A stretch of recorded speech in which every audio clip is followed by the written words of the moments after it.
For as incredible as anime is, there have been a lot of failures. I want you to try and picture which ones are the greatest. If I had to guess, it probably wasn't Rock Lee, but he's one that came to mind for me. It's not a singular failure either, but one that goes multiple layers deep and applies in various ways. So I guess I have to explain myself. Here's the case why Rock Lee is anime's greatest failure. You're probably asking yourself, dude, how can you hate Rock Lee? And to that I say, I don't.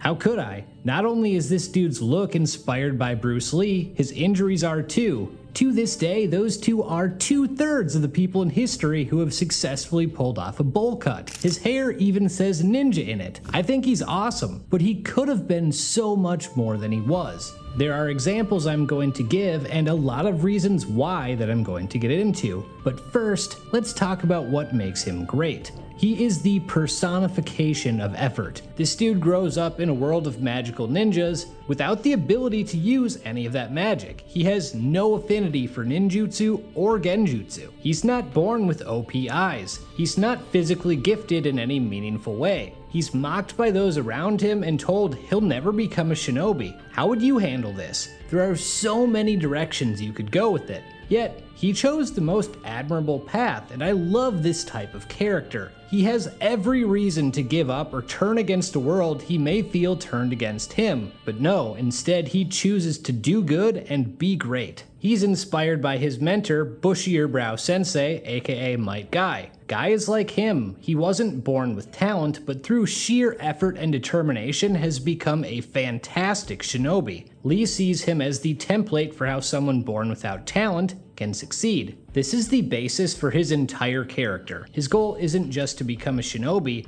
but a splendid one. The way he does it is interesting and very much what you'd expect of an angsty teen. The chip on his shoulder that drives him to put so much effort into becoming a respectable shinobi is also what makes him create his own fictional demons out of nothing early on. It's not always acknowledged that when we first meet him, he's kind of arrogant. He's no Kanye, but he's no Keanu either. We actually see he's trying to achieve a warped version of his original goal. Over time, it turned from becoming a splendid ninja to defeating elites to prove his worth. These are not the same thing. The former is a lot healthier than the latter. Here's why.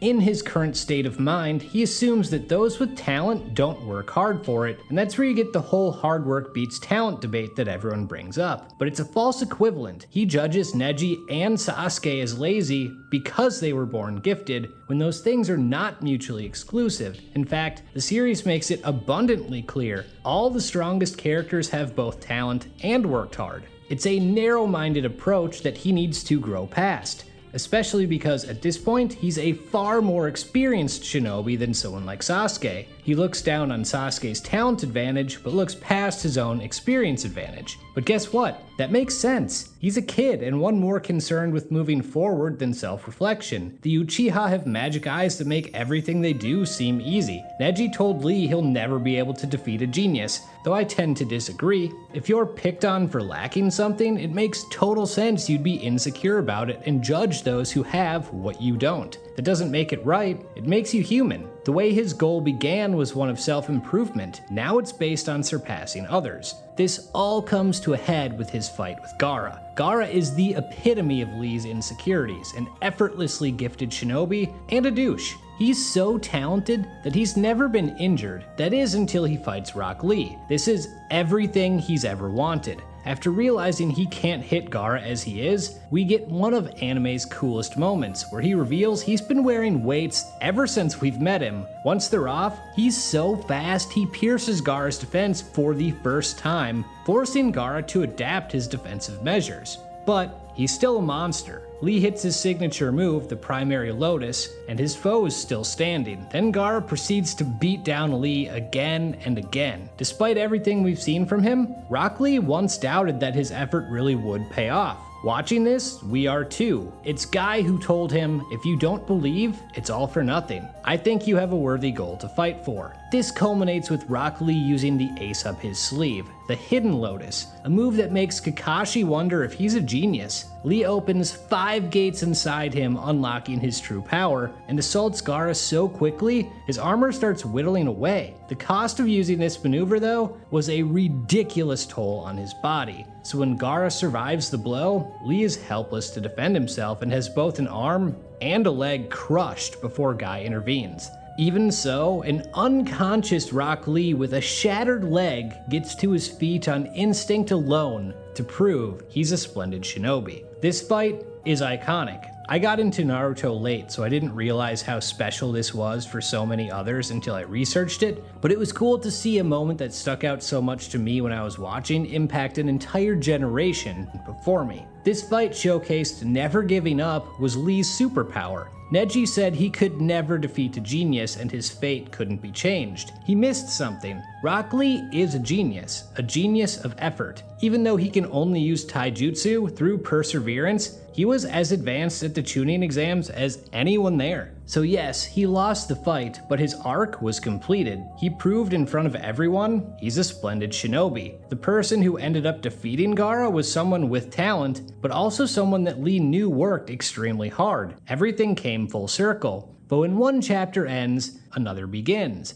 His story wasn't over, because in that fight with Gaara, he suffered injuries that could place his future as a shinobi in jeopardy. Those injuries, yeah, they heal, no problem. This is where the failure part sets in. Everything up until now was awesome. His mindset and actions made sense. We saw the big thematic battle and the villain that realigned him with his core values. He grew as a person, and then nothing. It's simplistic, but something critics often point out is most of his growth and popularity come from a fight 50 episodes into the series that he lost. A fight he never came close to replicating over the next 650 episodes. Then, the consequences of that fight were glossed over. We the audience accept him as a splendid shinobi, but we never see him acknowledge this himself in any meaningful way. After the drunken fist against Kimimaro, another fight he lost, he's kind of irrelevant. He never had any thematic moments with the Akatsuki or during the war. His story was over. Except, it shouldn't have been. There were avenues to continue his growth. Even if you ignore the fan side where you just want to see him get big moments, his story was built around effort and self-improvement. His story becoming stagnant after becoming splendid is the antithesis of growth. We could have seen him overcome someone with immense talent and win the fight.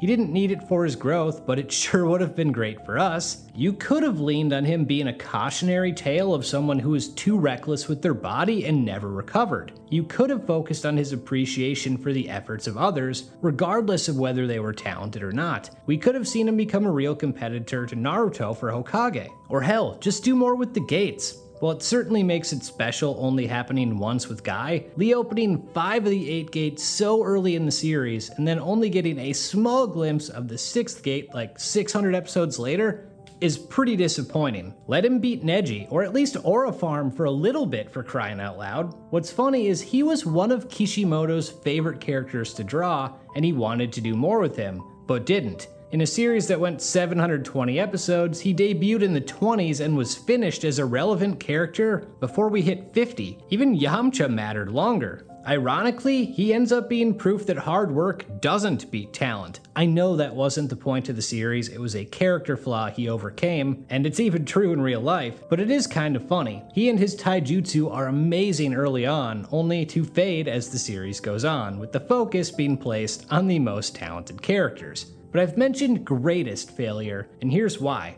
Most people love Rock Lee. There are people today who call his fight with Gaara one of the defining moments of anime. For better or worse, anime is a medium where a lot of importance is placed on winning. Rock Lee basically never won. His best moment is a fight he lost. He's the anime version of R-Truth, so for him to be held in such high regard, despite being given so little to work with, shows how meaningful he and his short reign were. It also showed how much potential the character had that wasn't properly utilized. I've touched on some in-story elements, but I'd like to go a little deeper. There's more than losing fights or being mishandled. This dude was designed early on to represent human weakness, along with Sakura. This tied them together thematically, and not only was that relationship not really explored further, but the way Sakura's story played out made those early ties kind of meaningless. He wants her, and doesn't land her. He wants to defeat Neji, and never does. Failure is the one constant in his story. How that played out in real life invalidated the meaning of his story. The series not caring is basically telling us we shouldn't,